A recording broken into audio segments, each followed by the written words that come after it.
সূরা ফাতিহার প্রথম লাইনটা খেয়াল করেন, আলহামদুলিল্লাহি রাব্বিল, মাশাআল্লাহ, আরেকটু জোরে, আলহামদুলিল্লাহি রাব্বিল, একটা বাক্য।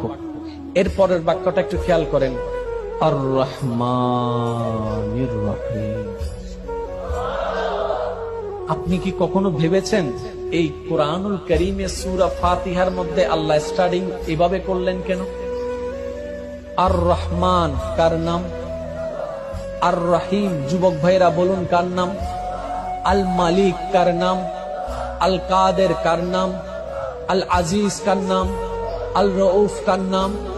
এতগুলা নাম থাকতে আল্লাহ কাদের তো ব্যবহার করলেন না, মালিক তো ব্যবহার করলেন না, কুদ্দুস তো ব্যবহার করলেন না, রহমান এবং রহিম কেন ব্যবহার করলেন? রব্বে করিম কোরআনের শুরুতে ফাতিহার ভূমিকায় আল্লাহ পাক সমস্ত বান্দাদের মাইন্ডে একটা কথা বসাই দিতে চেয়েছেন, সেটা হচ্ছে, ও আমার বান্দারা, তোমাদের জীবনটা হবে গুনার উপরে, তোমাদের ডানে গুনাহ, বামে গুনাহ, সামনে গুনাহ, পিছনে গুনাহ। এমন একটি সময় আসবে তোমরা গুনার সাগরে ডুবতে থাকবা, কিন্তু তোমরা নিরাশ হয়েও না।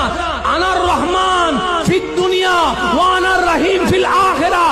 তোমাদের দুনিয়াতে দয়া করার জন্য আমি রহমান আছি, আর হাসরের ময়দানে মাফ করার জন্য আমি রহিম আছি।